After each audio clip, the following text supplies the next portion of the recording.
치아 새로 신던 거.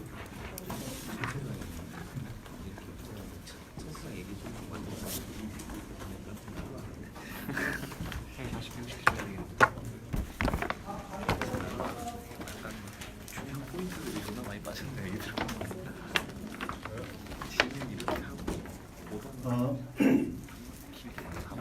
다음은 어태치먼트 종류, 선택 그리고 연결을 공부를 드리겠습니다. 어태치먼트 종류 선택에는 이제 보통 오버덴처의 분류로 먼저 나누는데요. 자연치아 치근을 이용한 오버덴처, 임플란트를 이용한 오버덴처, 빈임플란트를 이용한 오버덴처 이 세 가지로 분류를 해볼 수 있습니다.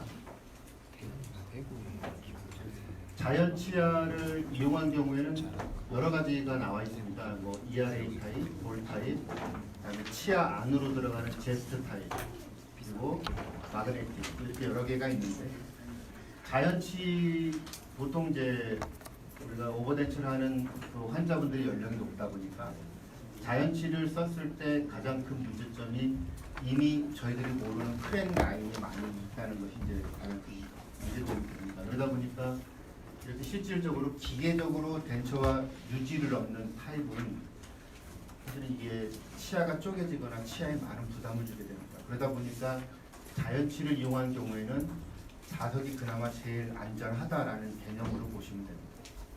그렇다고 이 자석이 무조건 만병토치냐 그건 아닙니다. 대신에 나머지 것보다 더 오래 좀 유지할 수 있다는 장점 때문에 사용을 하게 되는 거죠. 더 좋은 시스템이 있으면 그걸 쓰셔도 됩니다. 저희들이 이제 2000년도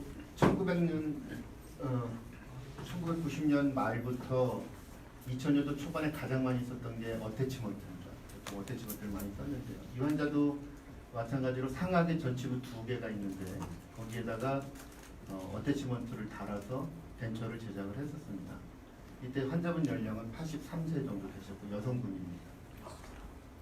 그래서 대학 2개 있는 데다가 이렇게 형태를 만들고 화학의 RPD 형성을 했습니다. 뭐 이쁘진 않지만 어쨌든 83세 여성 할머님이 이렇게 치료를 하고 갔는데요. 거의 6개월 만에 이 프레임워크를 이렇게 부서뜨려서 오셨어요. 이게 할머니가 힘이 좋아서 그럴까요? 83세 아니죠? 이게 그러니까 빠졌다 들어갔다 하면서 피로 파절이 와가지고 그러면은 치아 2개가 남았을 때 과연 그러면 RPD 제작을 하는 게 좋으냐? 그 방법을 어떤 걸 제시를 할 수가 있느냐를 볼 때는 역시 최대한 우리가 유지를 제일 오래 시킬 수 있는 방법은 잘라서 오버덴처를 하는데 대신에 기계적인 유지를 아닌 자석을 쓰는 게 좋겠다는 게 이제 지금 현재 이제 추세가 됩니다. 보통 이제 이렇게 환자분이 이런 환자분이 많죠. 그럼 저희들이 치료 계획을 세울 때 보면은 뭐 상악은 오버덴처로 뭐 할 수도 있습니다만 하악 같은 경우에 되도록이면은 오버덴처보다는 RPD를 하려는 경향이 많이 생깁니다. 왜냐하면 이제 유지력도 그렇고 그런데 저희들이 그 RPD를 만들기 위한 지대치 조건은 크라운과 루트 레시오가 1대 1.5 이상 돼야 됩니다. 그러니까 루트가 크라운보다 1.5 정도 더 커야 되죠. 그러니까 1대1 정도만 돼도 사실은 지대치 조건은 안 되는 겁니다. 그러니까 그럴 경우에는 다 잘라서 오버덴처를 하든지 아니면 안 좋은 건 빼야 되겠죠. 그래서 이 환자분도 상하게 보시면은 크라운 루트 레시오가 1대1 정도 되니까요. 그건 잘라버립니다. 하악도 크라운 1대 1.5가 안 되면은 다 잘라버립니다. 상하게 잘라서 제작을 하고요. 이게 이제 일본에 처음에 이제 신원에서 그 일본 거를 수입을 해서 팔았는데요. 이게 목이 조금 얇습니다. 그러다 보니까 프랙처가 일어났어요. 지금은 이제 이런 형태로 신원에서 만들어가지고 판매를 하죠. 뭐 차이는 거의 없습니다. 그 차이밖에 없어요. 그래서 상하게 2개를 넣어서 덴처를 했죠.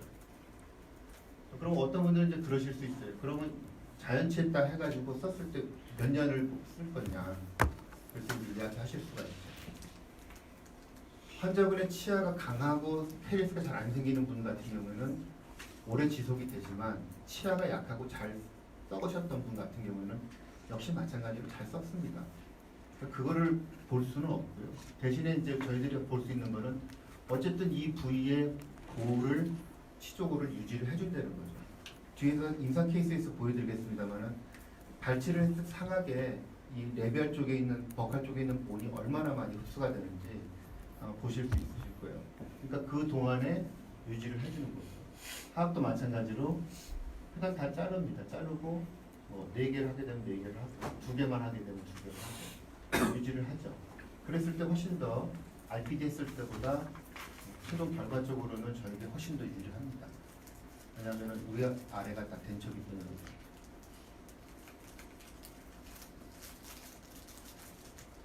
기본적으로 장점은 덴처를 넣고 빼기가 굉장히 쉽다는 거고요. 그 다음에 청소가 굉장히 용이합니다. 물론 이제 뭐 캐스팅을 해서 할 수도 있지만 캐스팅 자체는 만약에 환자의 세컨더리 키레스가 생겼을 거나 또 빠졌을 경우에 다시 수복하기가 좀 어렵습니다. 그래서 지금은 캐스팅보다는 주로 기성을 이용해서 그대로 쓰는데요. 기성도 지금 이제 시스템을 조금 바꿔서 훨씬 더 안정적으로 저희들이 지금 하게끔 그렇게 시스템을 조금 만들었습니다. 그래서 뒤에서 보여드릴 거고요. 어쨌든 그런 이제 장점들이 있습니다. 그리고 치아에 많은 측방력을 가해주지 않기 때문에 유리한 점이 있습니다. 이런 14번 브릿지 이런 것들 보시면은 치아가 별로 없죠. 그렇지만 이제 저희들이 할 때는 어쨌든 다 빼고 임플란트가 좋으냐 아니면은 자연치를 남기는 게 좋으냐 그럴 때는 일단은 자연치를 남겨주는 게 그래도 유리합니다. 치족을 쓰고 그래도 상안에 2개, 하안에 4개를 살려서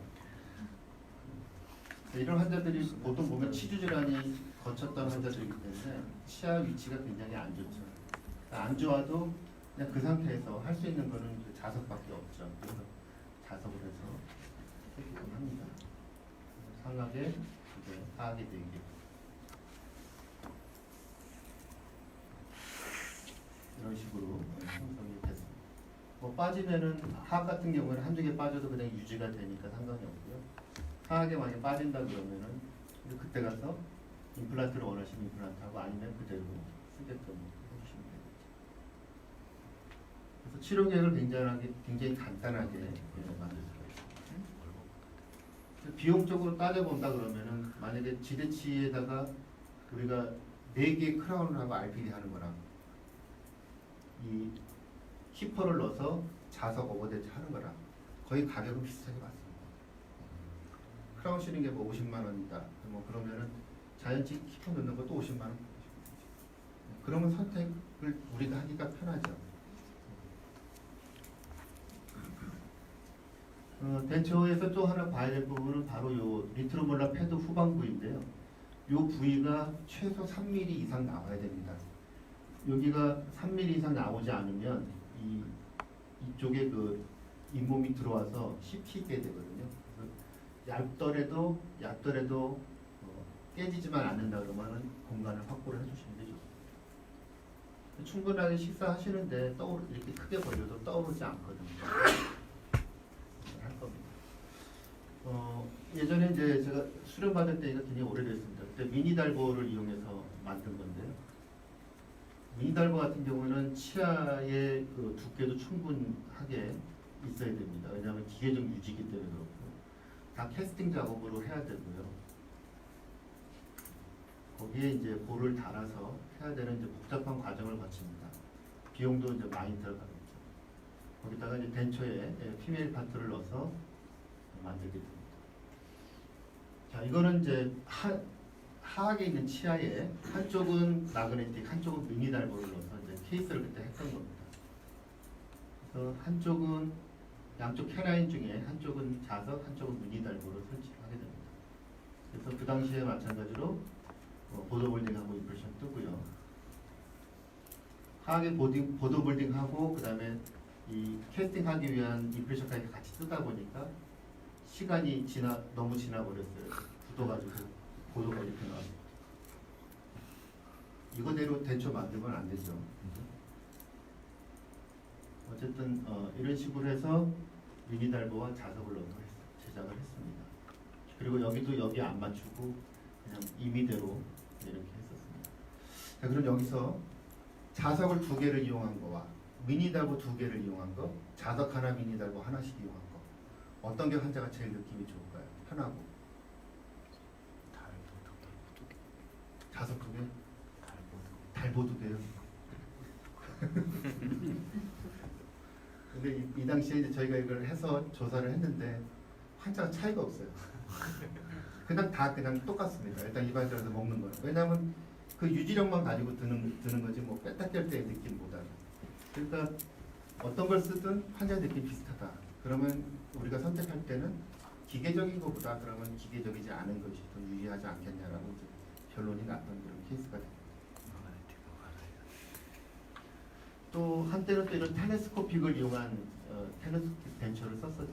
내관도 만들고 외관도 만들고 굉장히 보기는 좋습니다만 이게 이제 쓰다 보면은 이 바깥에 페이싱 해놓은 부위가 깨지고 또 리텐션이 없어지고 잃어버리기 때문에 지금은 이제 많이 안 하시죠. 좋아하시는 분들은 계속 쓰시는데 어쨌든 이것도 나름대로의 자연치를 이용한 거기 때문에 대합치의 그 환자의 그러니까 어프로전 자체가 자연치를 많이 쓰게 되는 그런 타입으로 바뀌게 됩니다.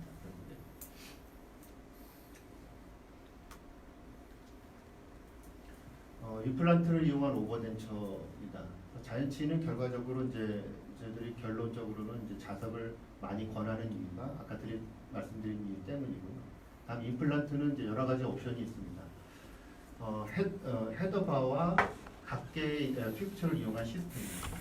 처음에 임플란트 오버덴처를 할 때 임플란트를 심어놓고 같이 묶어서 스트레스를 분산시키는 것을 제일 우선으로 잡았습니다. 그래서 바로 묶어서 4개를 심으면 4개를 다 바로 묶어서 스트레스를 분산시키는 게 유리하겠다라는 게 이제 기본 개념이었고요.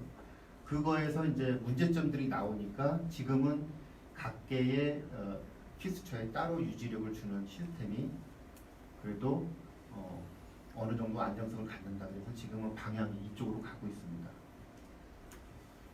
헤더바를 이용한 경우에 보통 저희가 이제 임플란트 서포티드, 임플란트 어시스트 이렇게 해가지고 임플란트에 의해 지지받는 틀니, 임플란트와 조직에 지지를 받는 틀니 이렇게 나눕니다.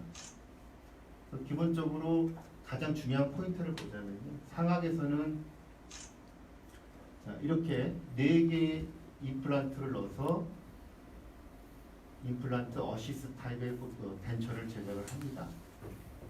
이때 이제 조건이 있는데요. 앞에 2개의 임플란트 사이는 10에서 20mm 정도가 떨어져 있게끔 합니다.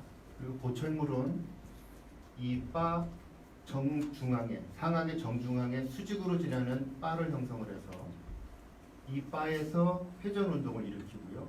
뒤에 어태치먼트에 수직 운동을 주어서 약간의 움직임을 허용하는 그런 보철물을 만들게 됩니다. 그리고 임플란트 서포티드 오버레이 덴처를 만들기 위해서는 최소 6개에서 그 이상의 임플란트를 넣어야 됩니다. 그리고 이 AP 거리가 2mm 최소 2cm 이상 돼야 됩니다. 그리고 후방에 들어가는 임플란트 최소 길이가 10mm 이상 돼야 됩니다. 10mm 이상의 임플란트를 6개 이상 심어서 하면 오버덴처를 할 이유가 하나도 없죠. 고정성으로 하죠. 이거를 7개, 8개 심으면 고정성을 이렇게 덴처를 하면 환자분이 안 좋아하시죠. 그래서 상악에서는 지금 정식으로 학회나 이런 데서 공인된 방법은 딱 2가지밖에 없습니다. 임플란트 4개 심어서 바로 묶어서 임플란트 어시스트 오버덴처를 만드는 게 하나. 그 다음에 6개 이상의 임플란트를 넣어서 바로 묶어서 만드는 임플란트 서포티드 오버덴처. 이거 2개밖에는 지금 정식으로 학회나 이런 데서 공인된 게 없습니다. 딱 상악은 4개 아니면 6개, 기본 6개로 되어 있습니다. 2개 가지고 만약에 한다? 그거는 뭐 전혀 근거가 없는 치료법입니다. 하악에는 하나의 더 옵션이 있는데요. 하악에서는 5개 정도의 임플란트를 심었을 때 픽스드 타입의 브릿지를 하이브리드 브릿지를 만들 수가 있습니다. 근데 이 하이브리드 브릿지 자체가 조건이 좀 까다롭죠. 뭔 조건이냐면 임플란트의 그 탑에서부터 피스처의 탑에서부터 이 레진치 교환면까지의 거리가 15mm 이상 나와야 됩니다. 그러니까 이 15mm가 안 나오면요, 이 베이스를 가깝게 하든지 아니면 이 레진 파트가 들어가는 이 부분을 줄일 수밖에 없습니다. 그러면 나중에 이 레진치가 탈락되거나 부러질 수가 있고, 또 하나는 이 베이스에서 이 조직까지 거리가 3에서 4mm 정도가 확보가 돼야 됩니다. 그렇지 않으면은 조직이 이 베이스로 자라 올라와 가지고요, 염증성으로 바뀝니다. 그러니까 이 공간을 확보해야 되고 이 공간을 확보해야 되니까 15mm가 안 되는 데서 억지로 이걸 만들려고 하다 보면은 결국에는 실패하게 됩니다. 레진이 분리가 돼 버린다거나. 그래서 하악에서는 기본적으로 임플란트 서포티드 덴처를 하시려면 4개를 심어서 바로 만드실 수가 있어요. 그래서 임플란트 서포티드를 하셔야 되고, 임플란트 어시스트를 하신다 그러면은 2개만 심으셔도 하악에서는 충분하게 웍을 할 수가 있습니다. 그때 임플란트에 2개를 심을 때 임플란트의 위치는 멘탈 포라먼, 양쪽의 멘탈 포라먼 전방을 5부분으로 나누는데 A, B, C, D, E로 나눕니다. 그래서 B하고 D 부분에 심는 것을 추천을 합니다. 보통 이제 이런 식으로 뒤로 후방으로 심거나 그럴 경우에는 이 바를 앞으로 연장을 해야 되기 때문에 결과가 좋지 않습니다. 너무 뒤로 심게 되면 이렇게 앞으로 구부려서 나와야 됩니다. 그러니까 여기가 이 부분이 캔틸리버가 되기 때문에 힘을 좀 받게 됩니다. 그리고 너무 가깝게 심게 되면은 클립을 하나밖에 시킬 수밖에 없습니다. 근데 이 바를 사용해 보시면 아시겠지만 오래 쓰다 보면은 이 바 자체가 닳아져 버립니다. 그러면 클립을 바꿔도 리텐션이 안 나타나죠. 그러니까 최소 2개 정도의 클립이 들어갈 수 있게끔 이 바를 거리를 만드시는 게 좋습니다. 옛날에 했던 케이스인데 좋지 않은 케이스입니다. 근데 보여드리는 거고요. 왜 안 좋았냐면은 임플란트를 심고 기공소에서 제작을 할 때 바를 이 정중앙에 수직으로 지나야 되는데 기울여서 지나게 했어요. 그래서 회전 운동 자체가 약간 바뀌게 되는 거고요. 뭐 그것까지도 뭐 그렇다 쳐도 최소한의 그 어떤 잇몸이나 이런 부분에서 건강하게 형성이 됐어야 되는데 이 상태에서 델리버리를 하고 1년 만에 이렇게 조직이 염증성으로 다 자라져 봅니다. 그러니까 오랄 하이진도 별로 잘 안 됐고, 그리고 이쪽 부위에 다 염증성으로 바뀌어서 보름이 좀 나오고 이런 상태로 바뀐 케이스가 됩니다. 제가 이제 그 시골에서 이제 그 벤처를 하면은 아주 희한한 케이스가 많이 오거든요. 그래서 그거를 제가 찍어놓는 걸 되게 좋아합니다. 이렇게 찍어놨는데 보시면은 이 환자분은 상하게 이렇게 이제 덴처가 돼 있고 흡수가 많이 일어나죠. 하하게 이렇게 임플란트 3개가 심겨져 있고 이렇게 박스로 메탈 박스가 들어가요. 블록이죠, 메탈 블록. 그리고 덴처에는 이렇게 메탈 블록에 이렇게 홈을 파가지고 이 뒤에다가 연질이장들이 1년에 한 번씩 합니다. 티슈 컨디션으로. 이분이 이제 목사님이신데요. 성교회에서 만들어 주셨대요. 근데 목사님이 오래 잘 쓰세요, 굉장히. 근데 신실하신 목사님이시라 성경으로 다 극복하셔가지고 볼 때마다 미안해 죽겠어요, 정말. 그다음에 이거는 이제 하악에 오버덴처 돼 있는 건데요. 이렇게 4개를 심어서 바를 만든 것 자체는 그래도 나쁘지 않습니다. 근데 이 바로 묶어 놓으면요, 중간에 한두 개가 이렇게 뼈가 녹기 시작해도 별로 환자가 모릅니다. 왜냐하면 다 묶여져 있기 때문에. 그래서 문제가 좀 나타난다 그랬을 때는 이미 제거해야 될 정도로 진행된 경우가 많습니다. 그러니까 빼게 되면 한꺼번에 몽땅 빼요. 저런 부분이 바의 가장 큰 문제죠. 상악계 최소 4개는 심어야 된다고 말씀드렸죠. 2개만 심겨져 있는 거예요. 그래서 이 상태로 오셨는데 보니까 약간의 염증성 조직이 돼 있고요. 약간 산출물이 나옵니다. 그래서 이 상태로 그냥 쓰시는데 근래에 오셨어요. 그래서 근래에 오셨길래 제가 열었습니다. 이 몸을. 그랬더니 이만큼 반 정도가 녹아요. 이 정도 녹아 있으면 사실 이걸 살려서 쓰기도 그렇고 움직이지도 않고 그죠? 살려 쓰기도 그렇고 거의 발치를 해야 되는 수준을 엘리베이터를 갖다가 막 흔들어대야 나올 정도. 보시면은 이 정도 부분이 완전히 다 노출이 됩니다. 그래서 상황에서 절대 2개 가지고 이렇게 하시면 안 됩니다. 이 환자분도 더 이쪽에 임플란트 3개를 심어서 바를 만들고 바에다 자석을 넣고요. 여기도 그렇게 있었습니다. 그러니까 양쪽에 바를 임플란트 6개, 바를 양쪽으로 만들었으니까. 근데 저희들이 이제 책에 보면은 이 임플란트를 심고 그거를 같이 다 묶는 건 좋은데 이렇게 따로 바로 만들게 되면 오히려 임플란트 보철물이 더 동요가 더 심하고 그리고 임플란트 스크류가 더 많이 풀릴 수 있다. 그래서 만드시려면 같이 다 묶어버리든지 차라리 전치부 쪽으로 해서 묶어버리는 게 낫죠. 이렇게 후방부로 별개의 2개의 바를 만드시는 건 아닙니다. 다음은 이제 인디펜던트 픽스처 리텐션 시스템입니다. 여기는 이제 볼앤소켓 볼 타입이라고 그러고요. 가석, 그다음에 제스트라고 여러분들이 많이 쓰시는 로케이터 타입이 있습니다. 이게 이제 EAO에서 합의된 내용인데요, 보고서인데요. 오버덴처에서 가장 그 적당한 수의 임플란트에 대해서 나왔습니다. 하악에서 2개의 임플란트를 묶는 거는 큰 가치를 주지 않는다 이렇게 나왔습니다. 하악에서. 세상에서는 적당한 수의 임플란트를 넣는 거에 대한 연구가 없다. 그러니까 아까 말씀드린 상악에서는 4개, 6개 바로 묶는 거 외에는 아무 영구적으로 합의된 내용이 하나도 없습니다. 하악에서는 2개를 했을 때 굳이 묶는 게 큰 의미가 없다. 이렇게 나와요. 그래서 이때 합의된 내용 자체가 2009년이에요. 2개의 임플란트, 하악의 2개의 임플란트를 이용하는 것이 그리고 상악에는 무치약으로 그냥 덴처를 하는 것이 치료의 첫 번째 초이스라고 일단 지정을 해놨습니다. 그러니까 가장 치료의 우선은 먼저 하악의 2개, 상악에는 그냥 덴처. 그 다음에 옵션은 이제 여러분들이 그때 그거는 이론적인 어떤 베이스나 이런 거는 없다.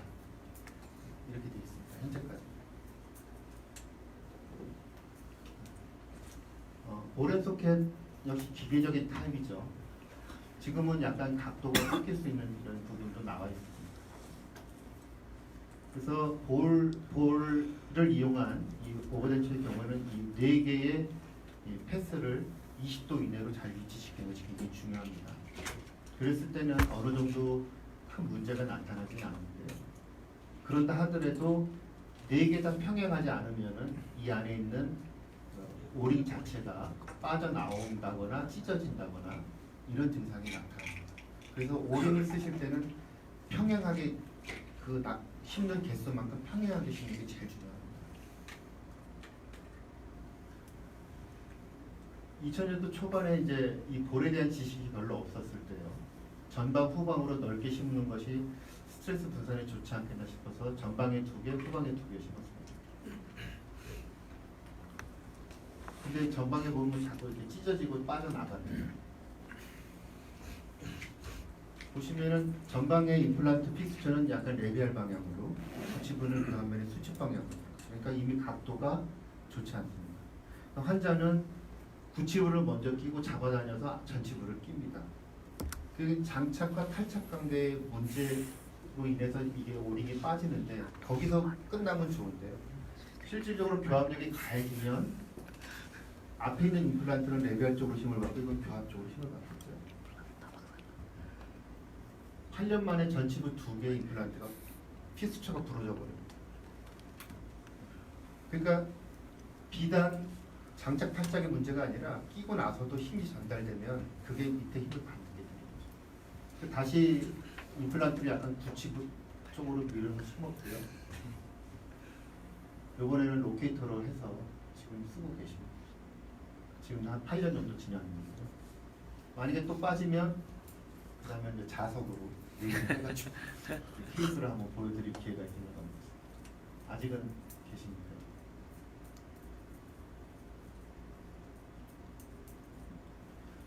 보통 이제 상악 전치부 쪽에 이제 저희들이 넣게 되는 경우가 생기는데요. 이런 경우에는 이제 아무래도 뼈의 위치 때문에 밖으로 나가야 되고 그래서 각도를 바꾸는 형태로 가게 됩니다. 특히 파셜 덴처에서 이 편측 지대치, 편측으로 있는 경우에는 이제 이쪽으로 주로 환자가 사용을 하기 때문에 잘 무너지기가 좋죠. 쉬운 상태로 됩니다. 그래서 반대편 쪽에 보로티치먼트를 넣어서 같이 움직임을 허용하겠죠. 그래서 상악에서 RPD에 만약에 여러분들이 이런 어태치먼트를 사용하시다 그러면 상악은 볼 타입이 제일 유리합니다. 하악은 볼이 단단하니까 뭐 로케이터를 쓰시든 자석을 쓰시든 상관이 없는데 상악은 제가 로케이터를 썼다가 빠진 경우가 있어서 권해드리지는 않습니다. 다음에는 이제 자석입니다. 자석은 이 위에 덴처에 들어가는 부분이 자석이고 이 밑에 임플란트나 치아에 꽂는 걸 저희가 키퍼라고 부릅니다. 그래서 이 키퍼 면이 평평한 거를 평평한 타입, 플랫 타입, 그리고 위로 오르는 돔 타입, 그리고 아래로 내려가는 역돔 타입이 있습니다. 그래서 가장 추천하는 거는 이 평평한 타입과 돔 타입을 추천하고요. 이렇게 역돔 형태는 이 움직임과 조금 틀립니다. 이런 움직임은 좀 강하게 걸립니다. 그래서 이렇게 역돔 형태를 쓰신다 그러면은 골질이 단단한 하악 전치부 쪽이나 이런 경우에는 역돔 타입을 쓰셔도 괜찮습니다. 근데 상악에서는 역돔 타입이 조금 결과가 안 좋습니다. 힘이 많이 납니다. 그리고 자석의 경우도요. 이게 이제 키퍼와 자석의 경우에 이제 이 국산 시스템 같은 경우에는 이제 이렇게 자장이 넓게 펴집니다. 그러다 보니까 이 위치가 조금만 틀어지게 돼도 굉장히 자력이 많이 떨어지는 거죠. 지금 신원에 나온 그 자석은 일본 일제 자석인데요. 이거는 자력이 여기 안에서만 먹습니다. 그래서 자력 자체가 많이 외부로 퍼지는 것을 막아줄 수가 있는 장점이 있습니다. 그래서 저 같은 일본의 보고에 의하면 한 번 자석을 써서 15년 정도 안 바꾸고 15년 정도 썼는데 계속 자력이 나온다고 그 보고가 있고요. 저는 7년 정도. 저는 7년 정도 됐습니다. 이 자석 쓴 지 한 7년 정도 됐는데 아직 자력이 그대로 남아 있는 거더라고요. 한 10년 정도까지는 괜찮지 않을까. 그 자석은 이제 움직이지 않는, 그러니까 이 수직 운동을 허용을 안 하는데요. 이 SF 타입은 자석에 이렇게 플라스틱 캡이 있습니다. 그래서 움직임을 허용을 하죠. 그래서 이 안에 내부에 0.3mm 정도 공간이 있습니다. 덴처가 움직일 때 이런 식으로 수직 운동과 양측으로 움직이는 운동을 어느 정도 허용을 해줄 수가 있습니다. 대신에 값이 비싸다는 거. 값만 조금 비쌉니다. 나머지는 다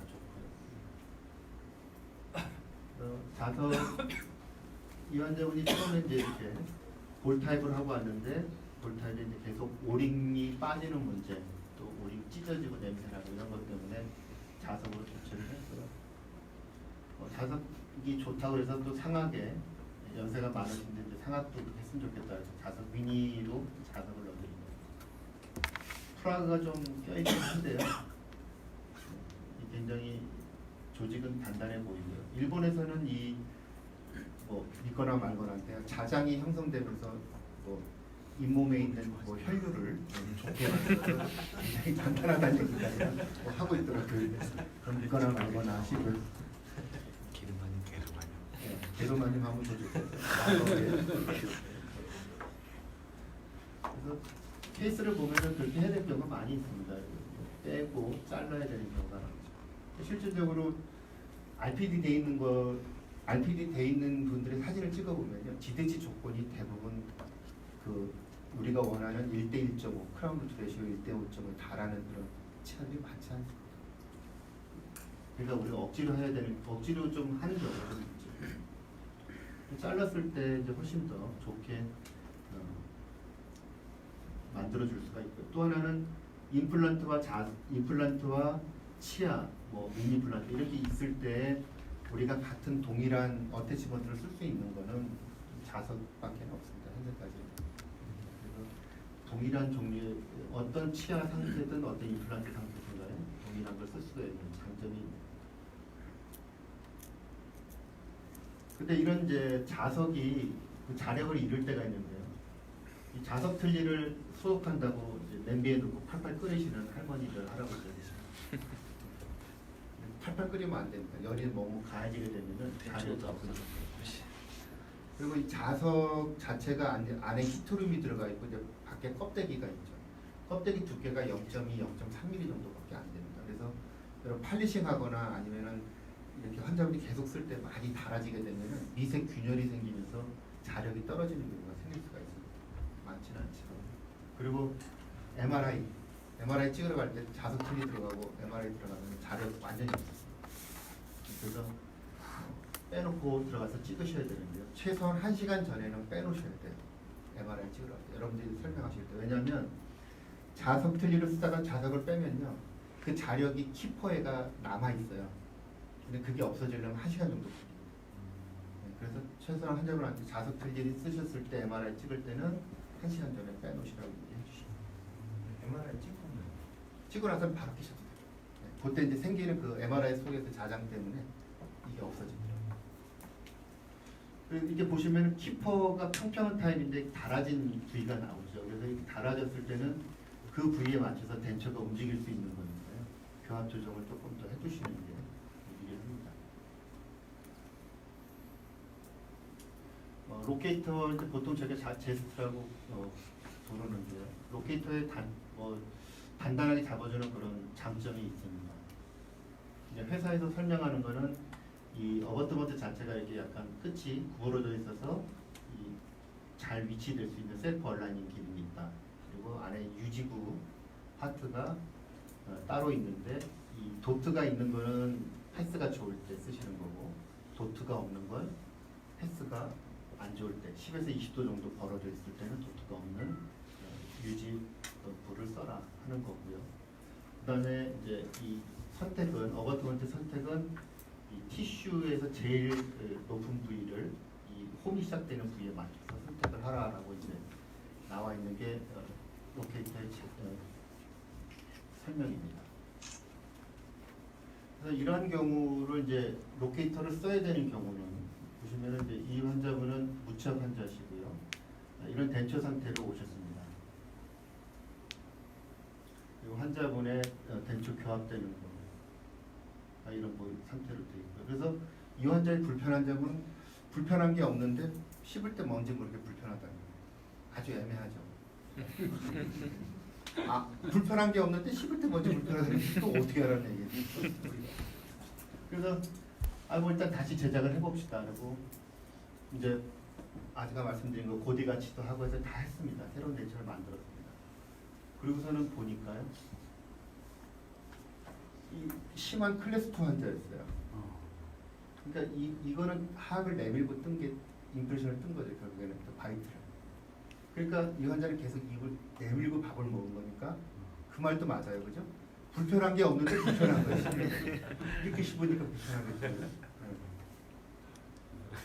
그래서 보니까 클래스 2예요. 근데 이런 클래스 2 환자들은 하악을 이만큼 움직여야 됩니다. 그러니까 이만큼씩 움직여야 돼요. 그러니까 움직임이 많아지죠. 근데 이런 데다가 약한 어때지만 자석을 쓰면 움직일 수가 없죠. 볼도 꿀렁꿀렁하게 움직이니까 환자가 좋지 않습니다. 이럴 땐 꽉 잡아주는 게 좋죠. 근데 이런 경우에는 이제 로케이터나 로케이터와 비슷한 형태의 어태치먼트를 쓰시는 게 성공률이 굉장히 좋습니다. 보시면 이 환자분은 앞니로 물어보세요는 이렇게 묻는다. 어금니로 보세요는 아까처럼 묻는다. 좌우로 이렇게 많이 움직이죠. 측방으로 움직일 때도 거의 이쪽으로 닿게 됩니다. 이런 경우에는 이제 쓰는 게 좋죠. 근데 이제 단점은 너무 단단하다는 거가 단점이죠. 장점이죠, 단점이 그거는 겁니다. 이 케이스도 보시면 이제 오래 쓰신 건데요. 항상 문제가 이 덴초의 크랙 라인이 형성되죠. 너무 단단하게 잡고 있고 또 움직임이 있다고는 하지만 그다지 많지 않기 때문에 앞뒤로가 힘을 많이 가야지 됩니다. 이거는 이제 여러분 잘 아시죠? 로케이터를 복제한 케라토 복사입니다. 케라토를 이제 장착을 했습니다. 하악에는 3번, 4번, 4번, 5번 이렇게 지대치가 있습니다. 케라토를 해놓고 한 달 뒤에 오셨는데 이게 부러져 있습니다. 그래서 풀르고 역시 국산은 안 돼 그래가지고 로케이터로 바꿨습니다. 이게 검은 게 로케이터죠. 그리고 일주일 뒤에 또 왔는데 또 부러졌어요. 케라토가 또 부러졌어요. 케라토가 국산이라 문제가 있었을까요? 문제는 이거였습니다.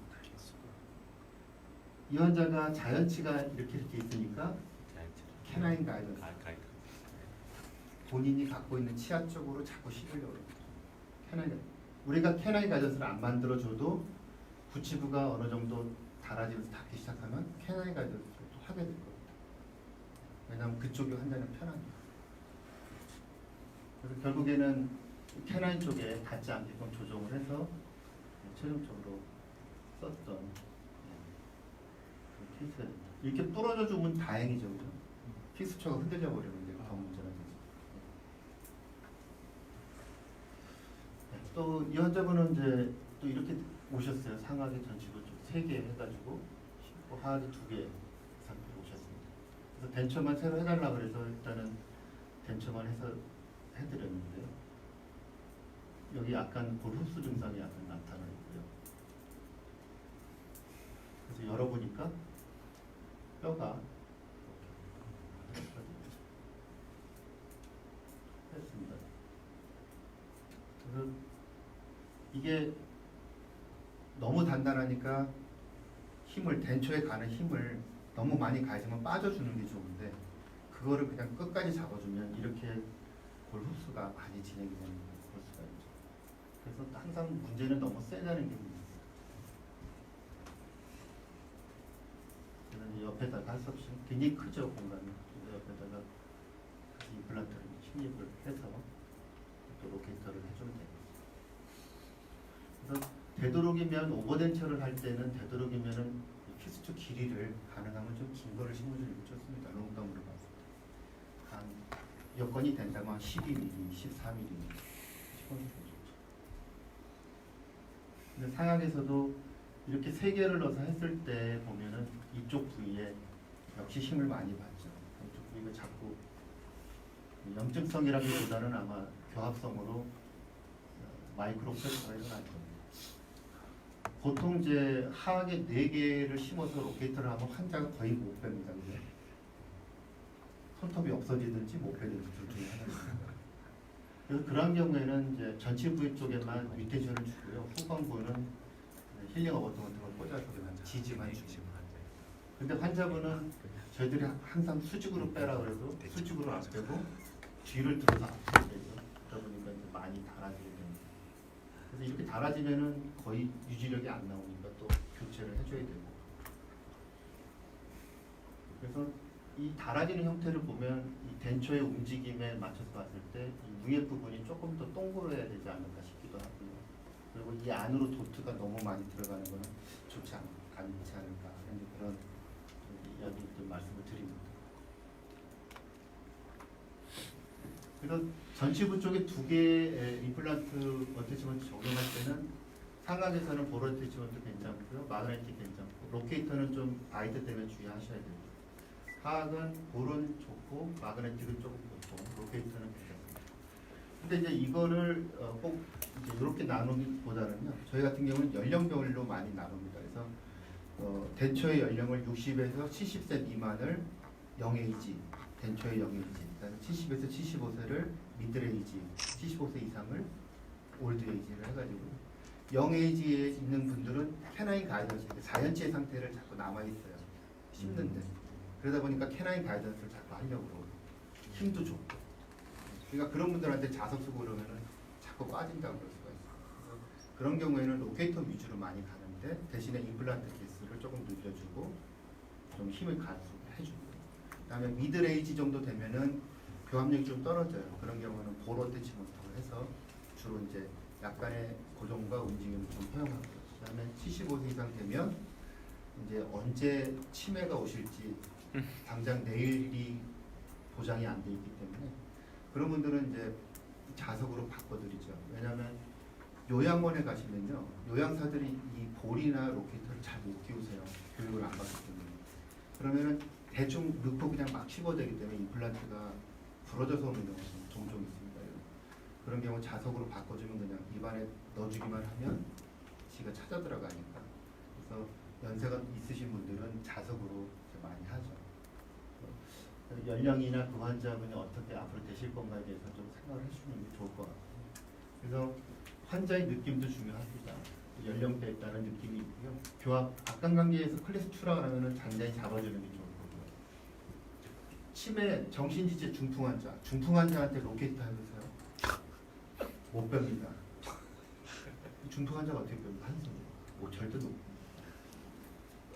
치매 환자고 그렇죠.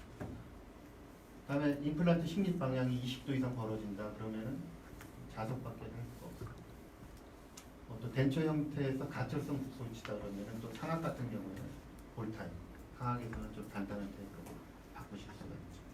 그래서 덴처의 안정성이 높으면 어태치먼트의 지지 유지는 낮은 걸 쓸 수가 있고요. 덴처의 안정성이 안 좋다 그러면은 초이스는 하나밖에 없습니다. 로케이터. 그죠? 로케이터 많이 쓰게 되는 이유는 역시 덴처가 불안하기 때문에 잡아줄 수밖에 없죠. 그래서 이제 노인분들 올드 에이지 75세 이상 되시면은 미니 임플란트를 권해드리게 되는 겁니다. 이 미니 임플란트는요, 이 덴처의 유지력을 조금 좋아지게 하고 그다음에 환자의 그 수술에 대한 공포를 이제 내리는 거죠. 그러니까 여러분들이 보시기에 미니 임플란트라고 생각하지 마시고요. 그냥 자석을 달 수 있는 유지 장치 키퍼를 잇몸에다 넣는다 이런 느낌으로 생각하시면 돼요. 자체는 똑같이 되어 있습니다. 픽스처와 어버트먼트 자석으로 되어 있고요. 보통 많이 쓰는 게 2.7mm짜리를 주로 많이 씁니다. 직경이. 그래서 여러분들이 수술하실 때 막 드릴링을 일반 그 임플란트 하듯이 하는 게 아니고요. 코티칼 본만 뻥 라운드마를 뻥 뚫게 되면 그 다음에는 넣고 핸들 아치스를 돌리시면 코티칼 본이 안 뚫리거든요. 코티칼 본에 부딪히면 이렇게 틀어져서 들어가기 때문에 필수자 자체가 이렇게 생겼어요. 나사처럼. 그래가지고 돌리면 들어갑니다. 그러니까 굳이 잇몸을 막 제게 사실 필요가 없어요. 자석은 똑같이 750g 임플란트 쓰는 거랑 똑같이 씁니다. 이런 무치한 환자가 왔을 때 기존에 쓰고 계시던 덴처를 다시 만들고요. 다시 만들고 그냥 다이렉트로 바로 이렇게 심습니다. 거의 서저리를 크게 안 하죠. 그리고 식립 토크가 35N만 나오면 하악 같은 경우에는 다이렉트로 자석 연결을 합니다. 사악도 상악은 근데 조금 기다려 주시는 게 좋습니다. 특별한 적이 없으시면 뭐 4, 5개월 정도 기다리셔도 되고 이때는 이제 제가 바로바로 이제 힘을 가했기 때문에 했던 거 거의 2.7 거예요. 이런 환자도 적응이 될 수도 있습니다. 상하게 이제 치아 2개는 최소한 이제 갖고 가고 싶다 그래서 상하게 RPD를 했고요. 하악에 보시면은 리지가 거의 없습니다. 그렇죠? 리지도 평평하고 덴처도 평평하고 잡아줄 때가 전혀 없죠. 뼈도 굉장히 이런 경우에 이제 83세 정도 되셨고요. 2개의 미니플란트를 놓고 바로 연결을 자석을 했습니다.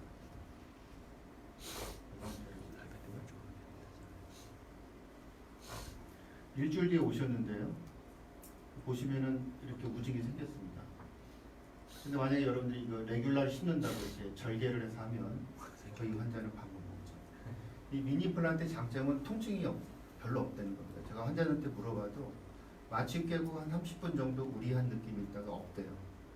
근데 이제 빠질 때도 안 아프답니다. 그냥 이렇게 들고 오세요. 이거 입안에서 나왔어.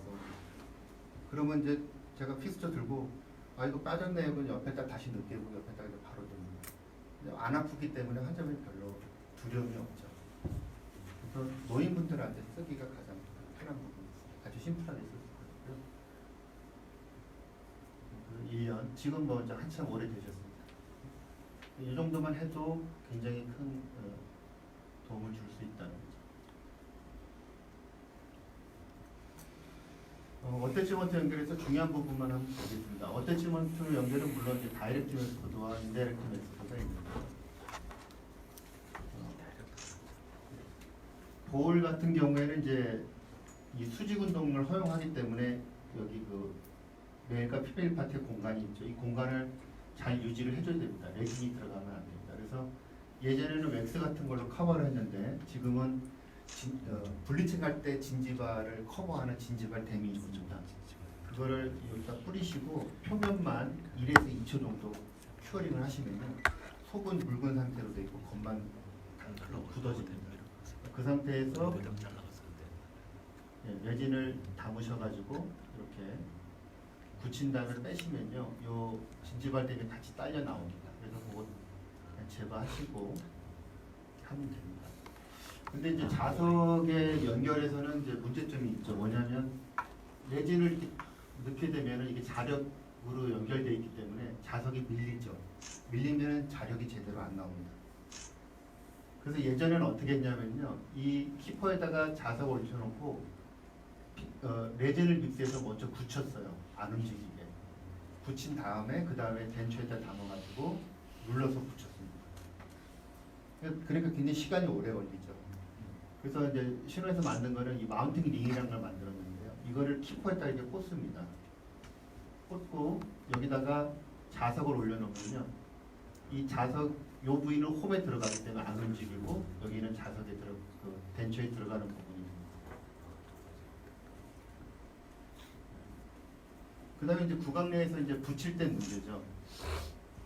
기계적인 결합을 갖는 경우는 그냥 저희들이 보통 5번이나 6번 부위를 이렇게 눌러서 접착을 할 수가 있습니다. 근데 자석의 경우는 이렇게 하시면 안 됩니다. 자석의 경우에 만약에 우리가 이게 손에 힘을 줘서 누르게 되면 이 몸이 눌린 상태에서 자석이 붙게 되면요, 나중에 팔리싱을 해서 끼우게 되면 조직이 먼저 닿아요. 그럼 자석이 안 붙는 상태에서 조직이 닿기 때문에 자력이 안 나옵니다. 그래서 붙이실 때는 입안에 넣으시고 다물게 합니다. 다물면은 우리 저작근이 튀어나오잖아요. 그래서 저작근에 힘을 빼도록 합니다. 빼세요, 빼세요 그러면은 이는 물고 있는 상태에서 저작근에 힘을 빼면 가볍게 접촉이 됩니다. 그 상태에서 한 4분에서 5분 정도 되면 다 붙거든요. 그리고 나서 집어넣게 되면 거의 비슷하게 붙습니다. 조직하고 자석하면서 딱 소리가 나면서 붙습니다. 그러면은 비슷한 위치에 가면 딱 하고 붙어버립니다. 그래서 굉장히 좋고요. 자, 이런 식으로 이제 붙이게 되면 기존의 자석을 그냥 붙였을 때와 이 마운팅 링을 이용했을 때는 이 주위에 공간이 이렇게 부여가 됩니다. 깨끗하게. 그래서 이 팔리싱하기도 좋고요. 이렇게 하면 좀 다칠 수가 있어서 그런 문제가 됩니다. 인다이렉트 메소드를 쓸 수도 있는데요. 지금 이제 개발 중에 있는 겁니다. 그래서 이 자석으로 된 임프레션 코핑이 있습니다. 그거를 구강 내에 연결을 하시고요. 임프레션은 그냥 덴처 내부를 파서 그 상태에서 임프레션을 뜨시면 됩니다. 네. 이런 식으로 하면은 이제 이 코핑이 이 틀린 내로 들어가죠. 이 상태에서 기공소로 보내시면 기공소에서 이제 석고를 이 부위에다 부어가지고 자석을 달아서 오게 됩니다. 근데 이렇게 하면 또 환자가 식사를 못하기 때문에 되도록이면은 구강에서 다이렉트 하는 것을 권해드립니다. 이거 하면 또 하루 이틀 걸리잖아요. 기공소에서 바꾸면 이런 식으로 해서 인다이렉트 방법으로도 하실 수가 있습니다. 일반적으로 이런 경우 많죠. 하 절치부에 두세 개 치아가 남아있는 경우. 이런 경우에는 덴처를 해도 불리하고 그래서 이걸 가지고 파셜 덴처 하기도 불리하고 그리고 이런 경우에는 컴비네이션 신드롬이라고 그러죠. 하악 전치부가 솟아오릅니다. 상악 전치부가 안 좋아지고. 이런 경우에는 치료 계획을 잡을 때 뭐 여러 가지 의견이 있을 수 있으니까는 저 같은 경우는 잘라버리든지 그냥 다 빼버립니다. 안 그러면 이 환자는 전치부로 계속 씹게 되거든요. 그래서 이런 상태에서 유지하는 것보다는 그냥 빼버리는 거죠. 빼버리고 나중에 필요하면 임플란트, 미니 플란트를 이제 심죠. 4군데 정도로 나눠서 심습니다. 이런 식으로. 앞에 전치부 3개 있는 것보다는 펼쳐져 있는 게 훨씬 더 유리하죠. 전체적으로. 이런 RPD를 하고 이런 경우가 많이 있습니다. 보시면은 상태가 되게 안 좋죠. 크라운 루트 레이시오를 먼저 보시는 게 좋습니다. 살릴 수 있는지 빼야 되는지. 그래서 살릴 수 있는 건 살리시고 루트만 남길 건지 아니면 반대편 쪽에 미니 플란트를 넣어서 양쪽의 균형을 맞춰줄 건지 결정을 해야 돼요.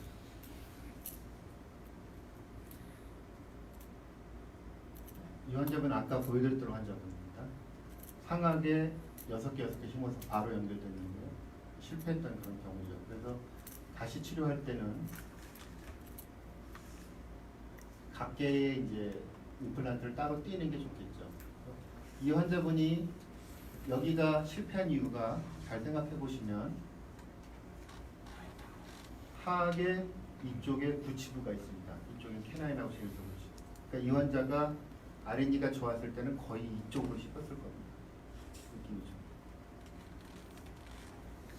지금은 다 부러져 버려요. 그래서 이 상태로 왔을 때 우리가 치료 계획은 이 치아가 크라운 루트 레이시오가 좋다 하더라도 우리가 치료 계획의 전략적으로는 루트만 남기는 게 좋습니다. 크라운을 만드는 것보다는. 그래서 상악의 반대편 쪽에 연세가 좀 많으셔서 미니 플란트 2개를 넣고요. 그리고 반대편 쪽에 바는 풀어버리고 이 신원에서 있는 이 어버트먼트, 자석 어버트먼트는 회사별로 다 임플란트에 맞춰져서 나오거든요. 그래서 그걸 선별해서 쓰시면 되고요. 그리고 하악에 미니 플란트 그리고 자연치인 잘라서 자연치 임플란트, 자연치용 자석을 썼습니다. 그래서 이렇게 간단하게 치료가 끝난 경우가 됩니다.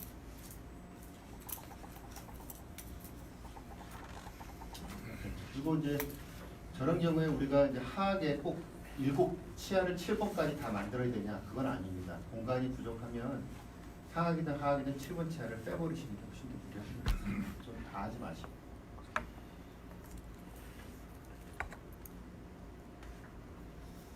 하악에 RPD를 했는데요. 지대치가 부러졌습니다.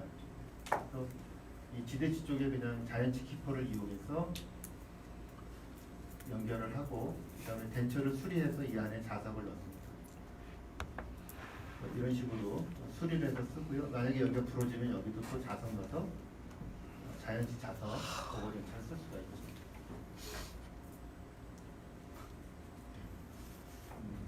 하악의 14번 브릿지 보기 힘든 겁니다. 저 같은 경우에는 이제 그 치료 계획을 잡을 때 자연치를 되도록이면 살린다고 말씀드렸는데요. 자연치가 저희들이 이제 살리려고 보다 보면은 생과계로 엔도가 잘 안 된다거나 또는 치조골이 많이 없어진 경우가 많아요. 그래서 치료 계획을 일단 자연치를 살려서 하는 거는 잡지만 안 될 경우에는 미니 임플란트를 넣습니다. 왜냐하면 가격을 2개를 맞춰놓거든요.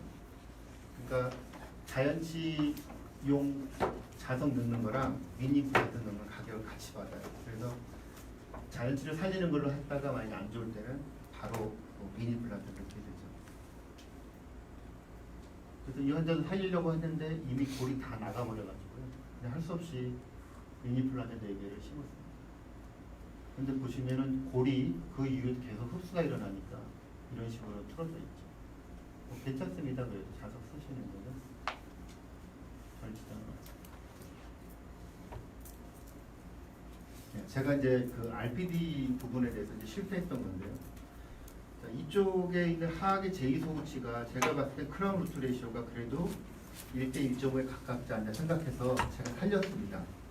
근데 하악은 풀덴처고요. 이 상태에서 RPD 제작이 끝났는데 한 1년 정도 지나서 오셨을 때 골파괴가 이렇게 심하게 나옵니다. 그러니까 주로 이쪽으로만 씹었다고 볼 수가 있죠. 이 몸도 막 내려가 버리고.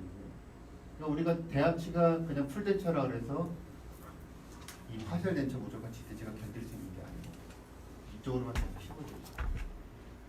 그래서 이 부위는 임플란트를 심지 못하고 그 앞에 있는 4번을 전략적으로 발치하고 여기다 임플란트를 넣었습니다. 여기. 그리고 미니볼 어태치먼트 달고 덴처를 새로 만들지 않고 기존 덴처를 수리를 해서 이렇게 클래스이 있고 여기는 없게 했습니다. 그래서 움직이지 않는 자연치와 움직이는 덴처를 분리를 시킨 거죠. 두 개를 클래스를 연결시키죠. 그랬을 때 이제 RPD 했을 때 1년 만에 이렇게 됐는데 지금 이 상태로는 거의 4, 5년 정도 전혀 문제가 없이 쓰는 거죠. 그래서 지금은 RPD에 그걸 이용을 많이 하죠. 자, 여기 보시면요. 이 환자분 상악에 거의 치아 다 부러지지 않았습니까? 그렇다고 무조건 다 발치하는 게 좋지 않다는 거죠. 일단 살릴 거는 최대한 살리는 거죠. 그래서 크라운 루트 레이시오가 나올 수 있는 거와 그다음에 치근이 좀 살릴 수 있는 것만 선별해서 살리고요. 하악에서는 임플란트 넣어서 로케이터 가까운 시스템을 했습니다. 자, 이렇게 치아가 있는데도 불구하고 이런 부위는 뼈가 내려가 있죠. 근데 이제 통증이 없고 별 문제가 없으니까 저희가 자석을 씁니다. 기존의 자연치용 키퍼는요, 이 위에 부분을 치아 위에 부분을 평평하게 만들고 이 위에 키퍼를 올렸습니다. 그리고 이 옆에를 레진으로 감쌌거든요. 그러다 보니까 교합력이 가해지게 되면 옆에 있는 레진이 깨지고 이 키퍼가 흔들리면서 빠지는 그런 문제가 많이 나왔었습니다. 그래서 실온에서 이런 발을 하나 만들었습니다. 그래서 안에를 뚫고 이걸 바를 드릴링을 하면요, 이 직경이 키퍼 직경보다 조금 더 큽니다. 그래서 치아 내로다가 키퍼를 집어넣는 거라고 보시면 돼요.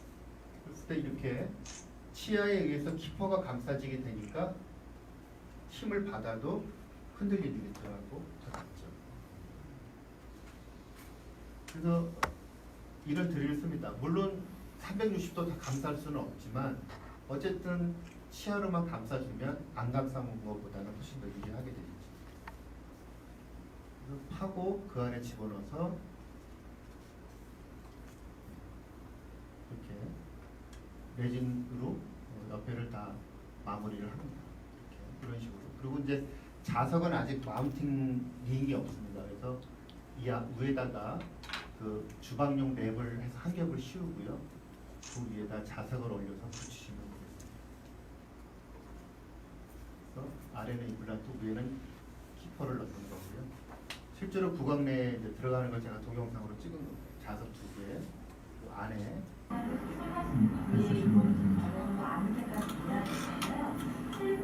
쫙 하고 들어가게. 다음으로 사용하는 다음 가라앉으면 넓게 앞쪽으로 가라앉히고 다시 옆쪽으로 가라앉히고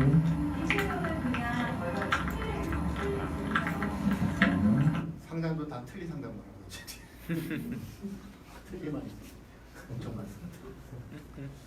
이 환자분 같은 경우는 RPD를 오래 쓰시고 상태가 안 좋아서 이제 다 빠지셨어요.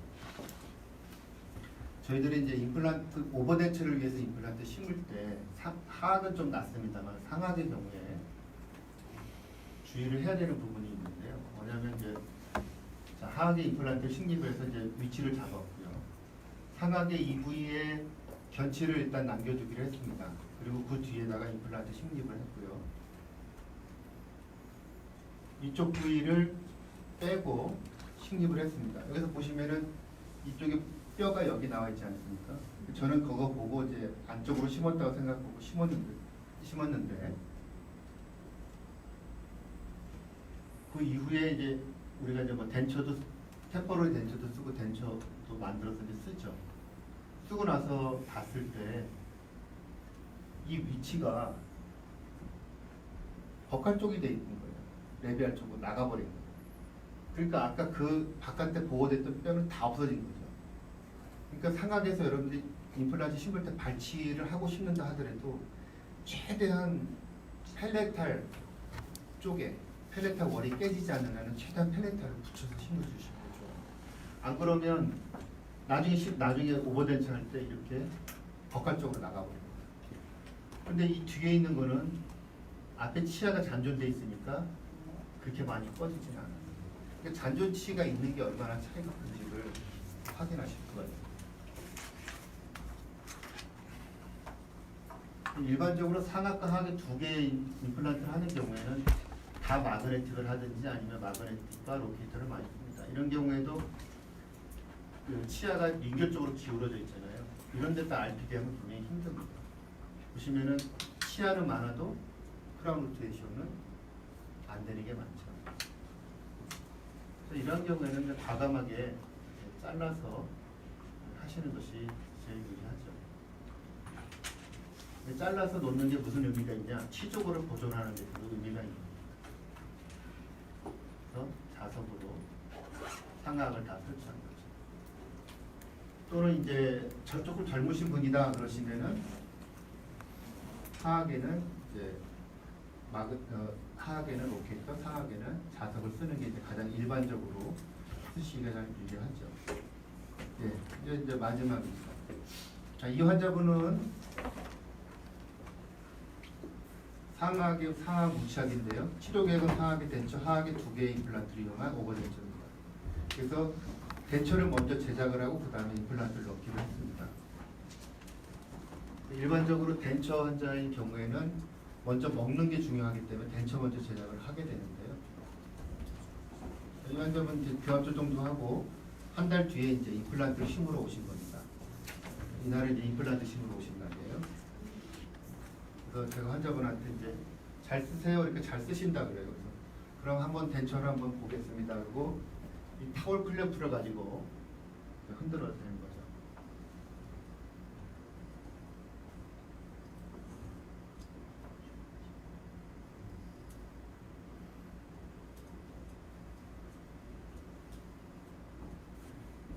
치료비는 참고로 치료비는 이미 다 받았고요. 무게평 다 힘으로 왔는데 덴처가 유지력이 이렇게 좋아요. 제가 항상 드리는 질문. 이거 임플란트 두 개 값을 돌려줘야 될지 아니면 임플란트 심는 걸 강행을 해야 될지 문제가 생기는 겁니다. 그죠? 임플란트를 돌려주는 게 좋을까요? 값을? 두 개 값을? 아니죠? 지금은 유지력이 좋지만 우리 알베올라 리치 자체가 이제 시간이 지나면서 자연적인 흡수가 일어납니다. 조금씩. 그러다 보니까 흡수가 일어나서 나중에 유지력이 안 나올 수도 있어요. 그죠? 그리고 알베올라 치족을 이제 우리가 보존 측면에서 심는 게 좋다. 그러면 이제 이런 환자한테 심어가지고 로케이터 걸어놓는다 그러면 그래도 안 빠지는데 로케이터 걸어놓으면 이 환자는 평생 아마 못 빼고 사실 수도 있어요. 그죠? 그래서 이렇게 덴처 부분에 있어서 덴처 자체가 잘 되고 좋은 결과가 나오면 사실은 임플란트 넣는 건 덤이죠. 근데 지금은 거꾸로 됐다는 겁니다. 덴처를 대충 하니까 오히려 임플란트 때 힘을 주는 방법으로 가다 보니까 실패가 나오고 그 이후에 사후 처리가 너무 어려운 거예요. 로케이터 하고 난 다음에 그 뒤에 더 강한 어태치먼트는 없죠. 그러니까 그럴 땐 임플란트를 더 추가적으로 심을 수밖에 없죠. 그게 환자한테 억세트 되느냐 하는 부분. 그래서 오늘 말씀드리는 건 물론 자석이 좋다 나쁘다 그게 아니고요. 모든 환자분 상태나 또는 대합치 상태, 환자의 연령 이런 걸 다 고려를 해서 하셔야 됩니다. 대신에 덴처 부분에 우리가 그동안에 좀 소홀히 했다 그러면 이제 지금은 조금 더 이 부분에 포인트를 아시니까 여러분들이 기공소로 할 때 그런 부분을 체크하셔서 잘 하시면은 아무래도 더 좋은 결과를 낼 수 있을 거라고 생각이 됩니다. 혹시 뭐 질문 있으시면 질문해 주시고요. 아니시면은 뭐 없으시나요? 예. 마그네틱이 예. 마그네틱이 그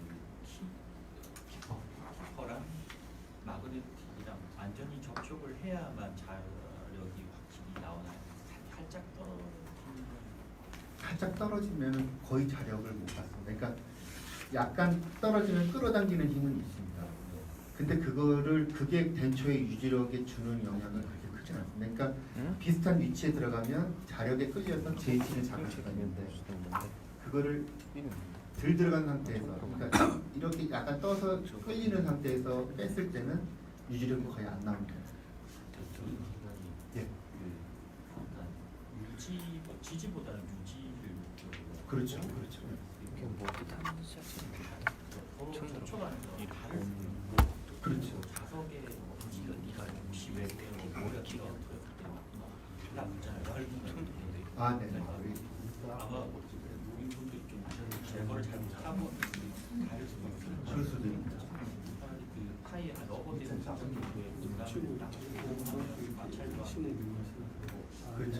그러니까 예전에 첫 번째 그 자석을 쓸 때 개념은요. 거기다 스페이스를 줬는데 러버단 정도는 아니고요. 그 아까 랩 보여드렸잖아요.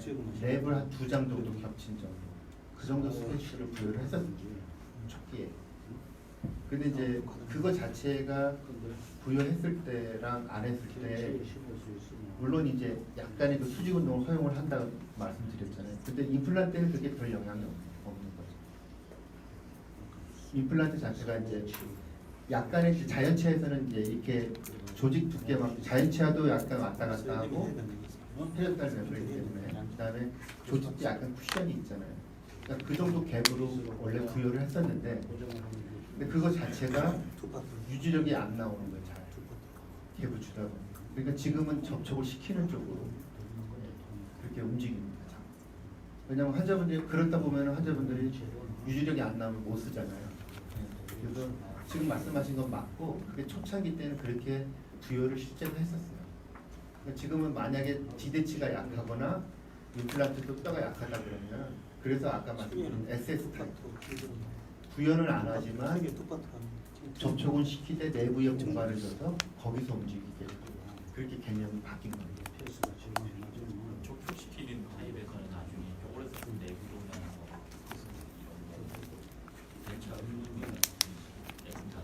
네, 깨질 수도 있고요. 제일 좋은 거는 어떤 결과가 제일 좋냐면 제가 이제 오래 해보니까 이게 이제 그냥 쓰잖아요. 그러면 안에 그 레진으로 연결이 돼 있잖아요. 덴처하고 많이 쓰니까 그 사이에 공간이 조금 생기더라고요. 마그네틱하고 덴처 사이에. 그러니까 빠지지는 않는데 마그네틱이 덴처 안에서 살짝 움직이더라고요. 그게 결국은 운동성이 부여가 되더라고요. 왜냐면 두 개 다 메탈이면 안 될 텐데 플라스틱이고 자석이 금속이니까 그 안에서 약간씩 움직이죠. 그런 환자분들은 되게 잘 쓰시죠. 그래서 저도 지금은 이제 환자 케이스 보고 되도록이면 움직이는 SS 타입이나 이런 자석으로 자꾸 교체를 해나갑니다. 왜냐하면 그게 더 결과가 좋더라고요. 그냥 올리면은 가끔 치아가 덴처가 얇은 경우는 크랙이 가거나 부러지는 경우가 가끔 생기더라고요. 그래서 아마 그런 쪽으로 움직이는 자석 쪽으로 SS 타입을 쓰시는 것이 괜찮아요. 특별히 질문 없으시면 이거 마치고 인사 나와도 돼요. 선생님 그리고 네. 그 미니 임플란트 심으실 때는 다 플랫리스로만 심으시나요? 거의 플랫리스라 노인분들 예. 그러니까 이제 위에서 릿지를 손으로 이렇게 잡으시고 잡아보고 뭐 중간쯤에 위치하면서 잡아보고 중간 쪽으로 그냥 라운드바 작은 걸로 먼저 퐁 뚫죠. 뚫고 퐁 뚫고 그다음에 프로브를 넣어서 안에서 이렇게 만지죠. 예. 코티칼 볼을 뚫지 않았다 확인만 하고 되면 거기다 그냥 위에 넣어서 그냥 돌리면 되지. 왜냐면 드릴링 하다가 잘못되면 코티칼을 뚫어버릴 수가 있잖아요. 이거 그뭐 씹다가 코티컬 쪽으로 나갈 확률은 거의 없나요? 예. 왜냐면 안쪽에서 이렇게 코티칼에 부딪히면요 절대 못 뚫습니다. 이거는 이렇게 들어와요. 이거 뚫으려면 이 드릴도 한참 해야 되잖아요. 이게 뼈가 이렇게 단단하게 하다 보면 코티칼이 다 끊어져요. 그래서 그것만 주의하시면 오히려 드릴링을 많이 하면 더 헐거워집니다. 미니 임플란트 같은 경우는 드릴링을 가서 최소화하시는 것이 좋아요. 질문 없으신가요? 질문 혹시 질문 있으시면요 여기 저기